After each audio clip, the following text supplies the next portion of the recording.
بسم اللہ الرحمن الرحیم۔ ایک ویڈیو اخلاق کے موضوع پر۔ معزز سامعین و ناظرین، علم دین 4 علموں پر مشتمل ہے۔ نمبر 1 عقائد، نمبر 2 عبادات، نمبر 3 معاملات اور نمبر 4 اخلاق۔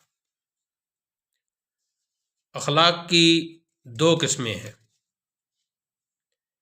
نمبر 1 اخلاق حسنہ، اور انہیں اخلاق حمیدہ بھی کہا جاتا ہے۔ نمبر 2 اخلاق سیئہ، اور ان کو اخلاق رذیلہ بھی کہا جاتا ہے۔ اخلاق خلق کی جمع ہے۔ خلق کا معنی ہے عادت۔ انسان کی جتنی بھی عادات ہیں انہیں اخلاق کہا جاتا ہے۔ عادت بری بھی ہوتی ہے اور اچھی بھی ہوتی ہے، اسی لیے بنیادی طور پر اخلاق کی 2 قسمیں ہو گئیں۔ بری عادتوں کو اخلاق رذیلہ اور سیئہ سے تعبیر کیا جاتا ہے، اور اچھی عادات اخلاق حسنہ یا اخلاق حمیدہ سے تعبیر کی جاتی ہیں۔ جو بری عادات ہیں ان سے بچنا ہر حال میں لازم ہے، اور ان سے بچنے کے لیے ان کا علم بھی ضروری ہے۔ تو ہم پہلے چند بری عادات یعنی برے اخلاق بیان کرتے ہیں تاکہ ان کو سمجھ کر ان سے اجتناب کیا جائے، اور اخلاق رذیلہ کے بعد چند اخلاق حمیدہ کی اقسام آپ کی خدمت میں پیش کریں گے۔ برے اخلاق یعنی اخلاق رذیلہ میں سے ایک عادت ہے حب مدح و خوف ذم۔ اس کا مطلب یہ ہوتا ہے کہ یہ چاہنا کہ لوگ اچھا کہیں اور برا نہ کہیں، یعنی ان کے اچھا برا کہنے کو برابر سمجھنا چاہیے۔ یہ فائدہ اور ضرورت دینے والی چیزیں نہیں ہیں، بلکہ نڈر ہو کر درست جو طریقہ ہے اسلاف کا، بزرگوں کا، اہل سنت کا، اس طریقے پر چلنا چاہیے۔ جب انسان اپنے آپ کو اس طریقے پر چلاتا ہے تو پھر نہ حب مدح یعنی اپنی تعریف کی چاہت ہوتی ہے، اور نہ ہی اپنی مذمت کا کوئی خوف ہوتا ہے، کیونکہ اگر آپ درست رستے پہ چل رہے ہیں تو اگر کوئی آپ کی تعریف کرتا ہے تو اس سے آپ کو کوئی فائدہ نہیں ہوگا، اور اس کو اور کسی کی تعریف کی آپ کو ضرورت ہی نہیں۔ اور ساتھ ہی اگر آپ درست رستے پہ چل رہے ہیں، کوئی آپ کو برا کہتا ہے تو اس کا آپ کو خوف بھی نہیں ہونا چاہیے، کیونکہ آپ کو یقین ہے کہ آپ درست رستے پہ چل رہے ہیں۔ اس کے بعد ہے جی اتباع ہوا۔ اس کی ڈیفینیشن یہ ہے کہ شریعت کے خلاف خواہش نفس کے تابع ہونا۔ لہذا جو چیز شریعت نے حرام کر دی ہے، خواہ مخواہ اس میں کوئی تعویل کر کے اس کی طرف میلان نہیں کرنا چاہیے۔ اگلی بری عادت ہے جی حب دنیا۔ اس کی ڈیفینیشن یہ ہے کہ جس چیز کا آخرت میں ثمرہ نہ نکلے اس کو چاہنا، کیونکہ دنیا کی محبت محض دنیا کی محبت ہوگی، اس کا آخرت سے تعلق نہیں ہوگا۔ آپ صلی اللہ علیہ وسلم کا ارشاد گرامی ہے، دنیا مومن کا قید خانہ ہے اور کافر کی جنت۔ ایک حدیث میں یوں بھی آتا ہے کہ تم دنیا میں ایسے رہو جیسے کہ مسافر ہو یا رستے پر چلنے والے ہو، کہ ابھی تھوڑی دیر کے بعد تمہیں منزل تک پہنچ جاؤ گے اور تمہیں رستے کی ضرورت نہیں ہوگی۔ اگلا برا خلق اور بری عادت ہے جی تکبر، اپنے کو دوسرے سے اچھا سمجھنا۔ رسول کریم صلی اللہ علیہ وسلم نے ارشاد فرمایا کہ جس کے دل میں رائی برابر تکبر ہوگا وہ جنت میں داخل نہ ہوگا۔ ایک روایت یوں ہے کہ جو شخص تکبر کرتا ہے اس کو اللہ لوگوں کے نزدیک سور اور بندر سے بھی زیادہ ذلیل کر دیتا ہے۔ اب یہ تو ہم سب کو پتہ ہے کہ تکبر کی وجہ سے شیطان کا کیا حشر ہوا۔ اگلا برا خلق ہے جی عجب، خود کو اپنے کمال کی وجہ سے اچھا سمجھنا، اس سے بھی بچنا چاہیے۔ آگے ہے جی ریا، لوگوں کو دکھلانے کے واسطے نیک کام کرنا۔ اس کے بعد ہے غرور، شیطانی فریب کی وجہ سے نفسانی خواہش پر مطمئن ہو جانا۔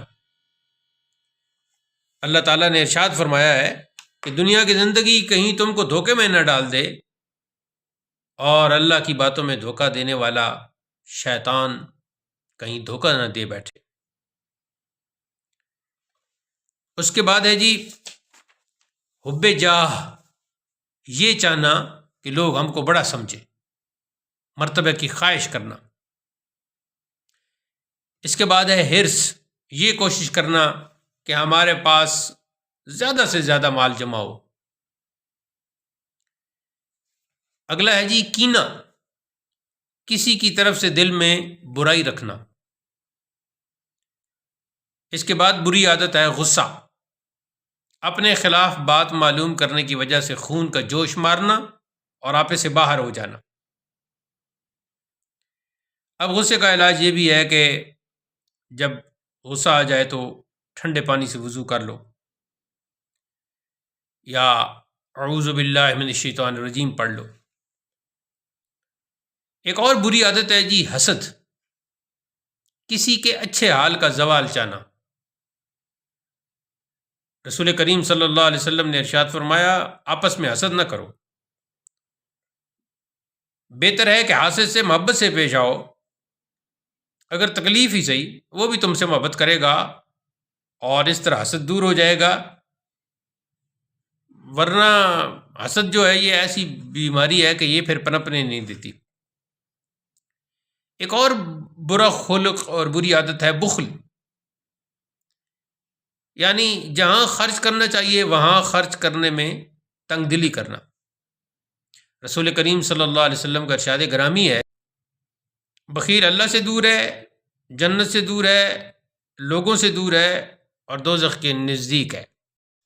ایک اور بری عادت اور برا خلق ہے جی غیبت، کسی کی پیٹھ پیچھے اس کی ایسی باتیں کرنا کہ اگر وہ سنے تو برا مانے۔ اب قرآن مجید میں اللہ تعالیٰ نے ارشاد فرمایا کہ تم میں سے بعض لوگوں کی غیبت نہ کریں، کیا تم دوست رکھتے ہو کہ اپنے مردہ بھائی کا گوشت کھاؤ؟ ان بری عادتوں کے علاوہ ایک عادت ہے جی طمع، یعنی دنیا کی لذتوں کا لالچ کرنا، اس سے انسان ذلیل ہو جاتا ہے۔ ایک ہے جی عداوت، یعنی دنیا کے لیے کسی مسلمان سے دشمنی کرنا۔ سوء ظن، کسی پر بدگمانی کرنا۔ بری عادات میں سے ایک اسراف ہے، جہاں خرچ کرنے کا حکم نہ ہو وہاں خرچ کرنا، یا اس کی ڈیفینیشن یوں بھی ہو سکتی ہے کہ حد سے زیادہ خرچ کرنا۔ ایک بری عادت ہے عجلت، یعنی بغیر سوچے سمجھے ہر کام میں جلدی کرنا۔ اس کے بعد ہے جی کفران نعمت، کسی عنایت کا نعمت کا شکر نہ کرنا۔ ایک اور بری عادت ہے حب الفسقاء، یعنی فاسق، گندے اور غلیظ قسم کے، بد اخلاق قسم کے لوگوں سے محبت رکھنا۔ اس کے مقابلے میں ہے بغض الصلحاء، جو اللہ کے نیک بندے ہیں، اچھے لوگ ہیں، ان سے دشمنی رکھنا۔ ایک بری عادت ہے امن عذاب، یعنی اللہ کے عذاب سے بے خوف ہونا، نڈر ہونا۔ ایسے شخص سے تو اللہ کی عبادت نہیں ہو سکتی۔ اور آخری جو اخلاق، ویسے تو بری عادات کچھ اور بھی ہیں، لیکن جو آخر میں بیان کرنا چاہتا ہوں وہ ہے نفاق، یعنی ظاہر و باطن ایک نہ رکھنا۔ اب قرآن مجید میں اللہ تعالیٰ ارشاد فرماتا ہے کہ منافق دوزخ کے نیچے درجے میں ہوں گے اور کوئی ان کا مددگار نہ ہوگا۔ معزز سامعین، یہ وہ بری عادتیں ہیں، برے اخلاق ہیں، اخلاق رذیلہ ہیں جن سے بچنا ضروری ہے۔ اب اس کے مقابلے میں چند اخلاق حمیدہ بیان کیے جاتے ہیں، جن میں سب سے پہلا ہے اخلاص، یعنی خالص خدا کے واسطے عمل کرنا۔ یعنی کوئی بھی عمل اس غرض سے نہیں کہ لوگوں میں ہماری قدر ہو، کیونکہ اس میں نیت کا بھی بہت دخل ہے۔ یہ نیت کرنا کہ میرا یہ عمل خالص اللہ تعالیٰ کے لیے، تو اسے کہتے ہیں اخلاص۔ اچھی عادات میں سے ایک دعا ہے، تمام خیالات و تدابیر سے بے نیاز ہو کر نہایت عاجزی کے ساتھ درگاہ الہی سے اپنی مرادیں چاہنا۔ ایک حدیث میں آتا ہے، آپ صلی اللہ علیہ وسلم نے ارشاد فرمایا، الدعاء مخ العبادت، کہ دعا عبادت کا مغز ہے۔ اچھے اخلاق میں سے ایک صبر ہے، یعنی رنج و مصیبت میں بے قراری ظاہر نہ کرنا اور نفسانی خواہشوں کو مغلوب کرنا۔ یعنی یہ صبر کی دو تعریفیں ہو گئیں۔ پہلی ڈیفینیشن یہ ہے کہ رنج و مصیبت میں بے قراری ظاہر نہ کرنا، اور دوسری ہے نفسانی خواہشوں کو مغلوب کرنا، کہ اپنی کوئی نفسانی خواہش ہے تو اس کو پورا نہ کرنا، یہ بھی صبر ہے۔ اس کے بعد ہے جی شکر، یعنی نعمت کو منعم، یعنی جو نعمت عطا کرنے والا اللہ تعالیٰ کی ذات کی طرف سے سمجھنا اور اس کی قدر کرنا، تعریف بیان کرنا، اور اس کے حکم مستعدی سے بجا لا کر اعضاء سے بھی شکر کرنا۔ یہ تمام امور جو ہیں اللہ کی نعمتوں میں اضافے کا سبب بنتے ہیں۔ اچھے اخلاق میں سے ایک توکل ہے، کہ اپنے ہر کام کے لیے مناسب تدبیریں کر کے، لیکن وہ کام جو ہے بشرطے کہ شریعت کے خلاف نہ ہو، خدا پر چھوڑ دینا۔ اس کے بعد ہے جی رجا، جس کا لفظی معنی ہے امید، اور اس کی ڈیفینیشن ہے اعمال صالحہ کر کے اللہ کے فضل اور گناہوں کی مغفرت کا امیدوار رہنا۔ اچھے اخلاق میں سے بہترین خلق محبت ہے، یعنی دل کو لذت دینے والی چیز کی طرف طبیعت کا راغب ہونا۔ اللہ تعالیٰ فرماتا ہے کہ ایمان والے اللہ کی محبت میں بہت ہی سخت ہے، اور رسول کریم صلی اللہ علیہ وسلم نے ارشاد فرمایا، جو شخص اللہ تعالیٰ کی ملاقات کو دوست رکھتا ہے، اللہ بھی اس کی ملاقات کو دوست رکھتا ہے، اور جو ناپسندیدہ سمجھتا ہے تو اللہ بھی اس کی ملاقات کو مکروہ سمجھتا ہے۔ اچھے اخلاق میں سے ایک رضا ہے، یعنی دل اور زبان سے اللہ تعالیٰ کے کسی حکم پر اعتراض نہ کرنا، اور جو رضا والے ہوتے ہیں، اہل رضا کے متعلق اللہ تعالیٰ فرماتا ہے، اللہ ان سے راضی ہوا اور وہ اللہ سے راضی ہوئی۔ صدق، یعنی قول و فعل، نیت و ارادہ، عہد و عمل اور مقامات دین کے حاصل کرنے میں سچا ہونا۔ اس کے بعد ایک اچھا خلق توبہ ہے، یعنی اپنے گناہ اور خطا پر ندامت محسوس کرنا اور پھر نہ کرنے کا ارادہ کر کے خدا سے نہایت عاجزی کے ساتھ معافی کا خواستگار ہونا، اور دوبارہ گناہ سے بچتے رہنا۔ اور اچھے اخلاق میں جو سب سے آخر میں بیان کروں گا وہ ہے حیا۔ اس کی ڈیفینیشن ہے بدی کے ارادے کے وقت خدا سے ڈرنا، یا لوگوں میں خلاف ادب بات نہ کرنا۔ یعنی دو اس کی ڈیفینیشنز ہو گئی۔ پہلی ہے کہ بدی کے ارادے سے، گناہ کے ارادے سے، غلط کام کے ارادے کے وقت خدا سے ڈرنا، اور دوسری ہے لوگوں میں خلاف ادب بات نہ کرنا۔ رسول کریم صلی اللہ علیہ وسلم نے ارشاد فرمایا، حیا ایمان کی شاخ ہے،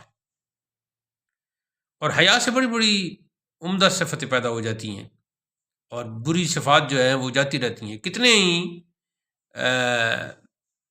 اخلاق سیئہ، اخلاق رذیلہ ہیں جو ایک حیا کی وجہ سے ختم ہو جاتے ہیں، اور کتنی ایسے اخلاق حمیدہ ہیں، اخلاق حسنہ ہیں جو صرف حیا کی وجہ سے آ جاتے ہیں۔ مثلا عدالت، عدل کرنا، سخاوت کرنا، امانت کا خیال رکھنا، شجاعت اس سے پیدا ہوتی ہے، احسان کا جذبہ پیدا ہوتا ہے، عفو یعنی معاف کرنے کا جذبہ پیدا ہوتا ہے، حلم یعنی بردباری پیدا ہوتی ہے، اور تواضع یعنی عاجزی پیدا ہوتی ہے، تمام حقوق ادا کرنے کا جذبہ پیدا ہوتا ہے۔ وہ صرف اس حیا جیسے خلق کی، اس عظیم خلق کی مہربانی سے ہوتا ہے۔ سامعین و ناظرین، یہ اخلاق حمیدہ اور اخلاق رذیلہ کا مختصر بیان تھا۔ مجھے امید ہے کہ زندگی کے لیے اتنا ہی بیان ہم سب کے لیے کافی رہے گا۔ اللہ تعالی ہمیں عمل کرنے کی توفیق ارزانی فرمائے۔ والسلام علیکم ورحمۃ اللہ۔